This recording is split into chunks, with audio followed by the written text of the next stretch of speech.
Amalan Perdana Menteri. I'm shocked by the call by the Deputy Prime Minister Dato Sri Zahid Hamidi for Muslim unity to oppose anyone challenging the decisions by the National Fatwa Committee in response to the Court of Appeal ruling that a child conceived out of wedlock can take his or her father's surname, and that the edict on this by the National Fatwa Committee doesn't have the force of law. This is because Zahid is not only challenging the authority of the civil courts to make decisions affecting the life and liberties of Malaysians, but dishonouring his oath of office as Deputy Prime Minister and as Member of Parliament to preserve, protect and defend the Malaysian Constitution. I want to remind Zahid of article of the Malaysian Constitution. This is the Malaysian Constitution, which states clearly and unequivocally that the Malaysian Constitution is the supreme law of Malaysia. And Zahid has taken oath of offices as Member of Parliament and as Deputy Prime Minister to preserve, protect and defend the Malaysian Constitution. Zahid should retract his statement which challenged Article 4 of the Malaysian Constitution, or he should resign as Deputy Prime Minister and Member of Parliament if he is not prepared to preserve, protect and defend the Malaysian Constitution, including Article 4 on the supremacy of the Constitution as the supreme law of Malaysia. Zahid should not take too long to retract his call in his officiating speech at a Hari Raya event with the Malabari community in Siang on Friday night, or tender his resignation as DPM and as an MP if he is not prepared to honour his oath of office as DPM and MP to preserve, protect and defend the Malaysian Constitution. Former Federal Court Judge Tan Sri Gopal Suriram has said that both Zahid and the NRD Director General Muhammad Yazid Ramli may be looking at serious legal repercussions, including jail time, for their responses to the Court of Appeal's landmark decision regarding out-of-wedlock Muslim children. There is an appeal against the Court of Appeal judgment, but an appeal does not operate as a stay of execution. The statement by the NRD Director General that the NRD would not abide by the appellate court decision pending an appeal is clearly wrong, contumacious and amounts to a willful contempt of court, and the usual punishment for serious and willful contempt is imprisonment. These are the legal consequences for contempt of the Court of Appeal decision, but Zahid must also answer the political consequences for his contempt for Article 4 of the Malaysian Constitution and his breaches of his oath of office as DPM and as MP to preserve, protect and defend the Malaysian Constitution. No other Prime Minister or Deputy Prime Minister had in the past 60 years broken his oath of office or acted with such contempt of the Malaysian Constitution. The recent actions of the Najib government are a great cause of concern. Another case is the ridiculous and illogical ban of the G25 book on breaking silence, Voices of Moderation, Islam in the Constitutional Democracy, which marks a break with the policy of the first 5 Prime Ministers, Tun Abdul Rahman, Tun Razak, Tun Hussein, Tun Mahathir and Tun Abdullah. As this is a vote of 5 against 1, as the 5 Prime Ministers would never have banned the G25 book.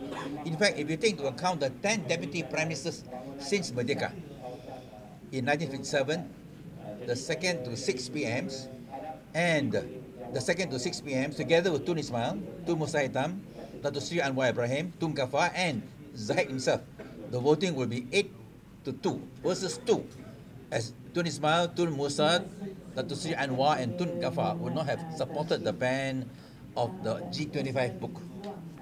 Tun Abdullah had in fact written a foreword for the G25 book, where he endorsed the G25's call for the current PM to exercise his leadership and to demonstrate the political will to establish an inclusive, consultative committee to find solutions to the intractable problems that have been allowed to fester for too long. But Tun Abdullah's hopes that the G25 book will further encourage an informed and rational dialogue on the ways Islam is used as a source of public law and policy in multiracial and multi-religious Malaysia, yet within the letter and spirit of the Federal Constitution and the spirit of Rukun Negara have proved futile, as the whole book had been banned without spelling out the reasons for the illogical and ridiculous ban. The ban on the G25 book is doubly illogical and ridiculous when it is the current Prime Minister himself who launched the initiative of a global movement of moderates. Why is the past president, Dr. Sri Anwar Hadi Awang, having increasing influence on Najib's government on Islamic matters? It will be interesting to know the stand of the GMM on the ban of the G25 book. Was the GMM consulted before the G25 book was banned? Does the GMM agree with the ban? And will the G25 lead a national campaign on behalf of the moderates to demand the ridiculous and illogical ban to be lifted? This book, produced by G25, represents the concerns of former high-ranking Malay Muslim civil servants, civic leaders, and politicians who want a rational dialogue on the position of Islam in a constitutional democracy, as they are deeply disturbed over developments regarding race relations, Islam, and extremist behavior in Malaysia. Have the lurch towards intolerance, extremism, and bigotry in Malaysia reached such a serious stage that contributors to the G25 book, which include prominent Malay Muslim former senior civil servants, professionals and civil society leaders like Dr. Asia Abu Sama, Dr. Asma Abdullah, Tan Sri Muhammad Sharif, Dr. Sheikh Salim Faruqi, Dr. Syed Farid Alatas, Dr. Asmi Sharum, Dr. Chandra Mustafa, Dr. Masli, Malik, Zaina Anwar, Aston Paiwa, Fauzaz Sabila Fauzi, Firdaus Husni, Muhammad Afif, Dr. Muhammad Azizuddin, Dr. Muhammad Nawab Osman, Nizam Bashir, Ranita Hussein, Rosli Dalan, Shazal Yusuf Zain are viewed with some suspicion by the religious bureaucracy in the Putrajaya. You want to announce? I think Nathan has something to announce, something to do with Zahid. Okay. All right, Nathan? Before that, all right. A lawyer who is also our DAP Kedah Legal Bureau Chief, his name is Juhasmin bin Sharif. He has lodged a police report in IPD Dawangi today over Zahid Hamidi's disclosure of allegedly Tun Mahathir's OIC. A copy of the report has been given to you. Okay. This is in connection with the Breach of Data Protection Act. Yeah. Also for your information, I have already put in an emergency motions. I have submitted an emergency motions to the Speaker, asking the Speaker to allow us to move an emergency motions over the conduct of Zahid Hamidi to expose Tun Dr. Mahathir Mohamad's IC openly to the general public. Yes, he is the Menteri Dalam Negeri, but it doesn't give him the right to expose personal data information that contain in the IC. Whether the information is accurate or not is not the issue here. But I think he, as a minister, he showed no respect to the Personal Data Protection Act. I think this is a very serious matter. Yes, in this case, the victim is Tun Dr. Mahathir, but if a minister show no respect to the law of the countries, then how can we assure that he will not actually abuse our own personal data for his own personal agendas or any other purpose? So for me, it is very unethical for him to do so, and therefore I think this is a matter of the public interest, and therefore I have submitted the emergency motions to the Speaker, and hopefully the Speaker will allow us to debate over the motions. In the motions, I actually asked for two things. One, I hope that, I said that I urge Zahid Hamidi to openly apologize for his conduct. And secondly, I think he should at the same time be suspended for his portfolio of the Home Minister, because since the police report has been lodged against him, and if he is still the Minister Dalam Negeri, Menteri Dalam Negeri, then how confident we are that the police will carry out their investigation without fear and favor. So it is stated in the motions that first of all, I think he needs to apologize. He is abusing the personal data of an ordinary Malaysians.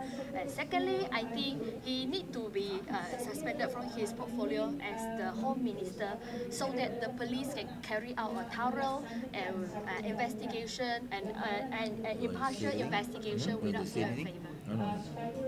Any questions? Thomas?